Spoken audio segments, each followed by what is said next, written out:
ನೋಡಿ, ಕನಗಾನಕೊಪ್ಪ ಗ್ರಾಮದಲ್ಲಿ ಇವತ್ತು ಮಿಣಗನಗೂರ್ಕಿ ಪಂಚಾಯಿತಿ, ಮಂಚೇನಹಳ್ಳಿ ತಾಲೂಕು, ಚಿಕ್ಕಬಳ್ಳಾಪುರ ಜಿಲ್ಲೆ. ಇಲ್ಲಿ ಈ ಊರಿನ ಸಮಸ್ತ ಜನತೆ, ರೈತಾಪಿ ಜನರು, ಮಹಿಳೆಯರು, ಯುವಕರು, ಇಷ್ಟೂ ಜನ ಅವರ ಊರು ಬದಿಯಲ್ಲೇ ಇರ್ತಕ್ಕಂಥ ಒಂದು ಬಂಡೆ ಹತ್ರ ಅಲ್ಲಿ ಯಾವುದೇ ಕಾರಣಕ್ಕೂ ಗಣಿಗಾರಿಕೆ ಮಾಡಬಾರ್ದು ಅಂತೇಳಿ ಅನೇಕ ವರ್ಷಗಳ ಅವರ ಒಂದು ಪ್ರಯತ್ನ, ಹೋರಾಟ. ಅದಕ್ಕೆ ನಾನು ಶಾಸಕನಿದ್ದಾಗ, ಚುನಾಯಿತ ಪ್ರತಿನಿಧಿ ಅಲ್ಲಿದ್ದಾಗ ಚಿಕ್ಕಬಳ್ಳಾಪುರದಲ್ಲಿ, ಅದು ವಿಧಾನಸಭಾ ಕ್ಷೇತ್ರಕ್ಕೆ ಬರ್ತದೆ, 10 ವರ್ಷಗಳ ಕಾಲ ನಾನು ಅದನ್ನು ನಿಲ್ಲಿಸಿದೆ.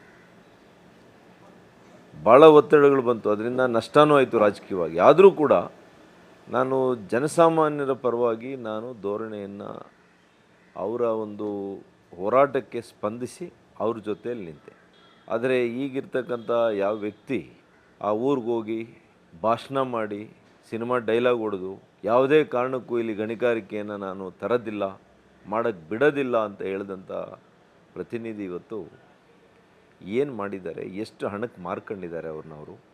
ಪೊಲೀಸ್ನವ್ರು ಏನಾಗಿದ್ದಾರೆ, ಆಡಳಿತದ ಯಂತ್ರದ ಕೈಯಲ್ಲಿ ಸಿಕ್ಕಾಕೊಂಡಿದ್ದೀರಾ, ಕೈಗಳಿಗೆ ನೀವು ಬೇಡಿ ಹಾಕಿದ್ದೀರಾ. ಜನರಿಗೆ, ತಪ್ಪಿತಸ್ಥರಿಗೆ ಕೈಗಳಿಗೆ ಬೇಡಿ ಹಾಕಿ ಜೈಲಿಗೆ ಹಾಕೋ ಬದಲು ನೀವೇ ನಿಮ್ಮ ಕೈಗಳಿಗೆ ಬೇಡಿಯನ್ನು ಹಾಕೊಂಡಿದ್ದೀರಾ. ಚಿಕ್ಕಬಳ್ಳಾಪುರ ಜಿಲ್ಲೆಯಲ್ಲಿ ನನಗೆ 50 ವರ್ಷ ಆಯಿತು.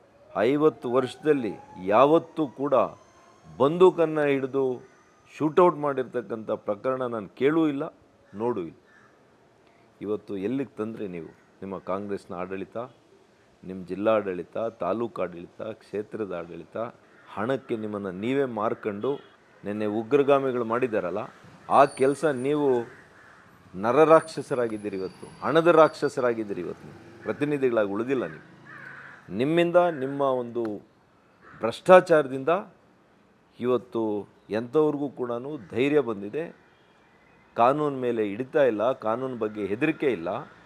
ಅಮಾಯಕ ಮುಗ್ಧ ಜನರ ಮೇಲೆ ರಾಜಾರೋಷವಾಗಿ ಮಧ್ಯಾಹ್ನ ಹೋಗಿ ಶೂಟೌಟ್ ಮಾಡ್ತಾರೆ, ಗುಂಡಲ್ಲಿ ಅವ್ರಿಗೆ ಗುಂಡಿಕ್ತಾರೆ. ಅಂದರೆ ಏನಾದರೂ ಆ ಹುಡುಗನು ಮೃತ ಆಗಿದ್ದರೆ ಏನು ಗತಿ? 3-4 ಜನಕ್ಕೆ ಗಾಯ ಆಗಿದೆ, ಒಬ್ಬರಿಗೆ ತೊಡೆಗೆ ಗುಂಡೇಟಾಗಿದೆ.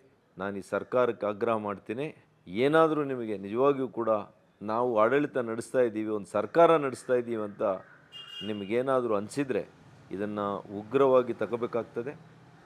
ಯಾರು ತಪ್ಪಿತಸ್ಥರಿದ್ದಾರೆ ಅವ್ರ ಮೇಲೆ ಗಂಭೀರವಾಗಿರ್ತಕ್ಕಂಥ ಒಂದು ಕ್ರಮ ಆಗಬೇಕು, ಕಾನೂನು ರೀತಿ ಕ್ರಮ ಆಗಬೇಕು. ಜನರ ಒಂದು ಹೇಳಿಕೆಗೆ, ಜನರ ಒಂದು ಹೋರಾಟಕ್ಕೆ ಸ್ಪಂದಿಸಬೇಕು. ಅಲ್ಲಿ ಜಿಲ್ಲಾಡಳಿತ ಇದೆ, ಜಿಲ್ಲಾಧಿಕಾರಿಗಳು ನಮಸ್ಕಾರ ಮಾಡಬೇಕು ಅವ್ರಿಗೆ. ಪೊಲೀಸಿಂಗ್ ಸತ್ತೋಗಿದೆ, DC ಯಾವುದಕ್ಕೆ ಬೇಕಾದರೂ ಸೈನ್ ಮಾಡ್ತಾರೆ, ಹಣ ಕೊಡ್ಬೇಕಷ್ಟೇ ಅವ್ರಿಗೆ. ಇಂಥ ಅಧಿಕಾರಿಗಳನ್ನ ನೀವು ತಂದು ಮೇಯಿಸ್ತಾ ಇದ್ದೀರಲ್ಲ, ಇದಕ್ಕೆ ನೀವು ರಾಜ್ಯದಲ್ಲಿ ಆಡಳಿತ ಮಾಡಬೇಕು ಅಂತ ಬಂದಿರೋದು? ಇವ್ರಿಗೆ ಯಾರಿಗೂ ಸರ್ಕಾರದಲ್ಲಿ ಆಡಳಿತ ಮಾಡೋರಿಗೆ ಮನುಷ್ಯತ್ವ ಸತ್ತೋಗಿದೆ. ಇದಕ್ಕೆ ಜನರೇ ಬುದ್ಧಿ ಕಲಿಸುವಂಥ ದಿನಗಳು ದೂರ ಇಲ್ಲ. ನಾನು ಆಗ್ರಹ ಮಾಡ್ತೇನೆ, ತಪ್ಪಿತಸ್ಥರ ಮೇಲೆ ಉಗ್ರ ಕ್ರಮ ಆಗಬೇಕು.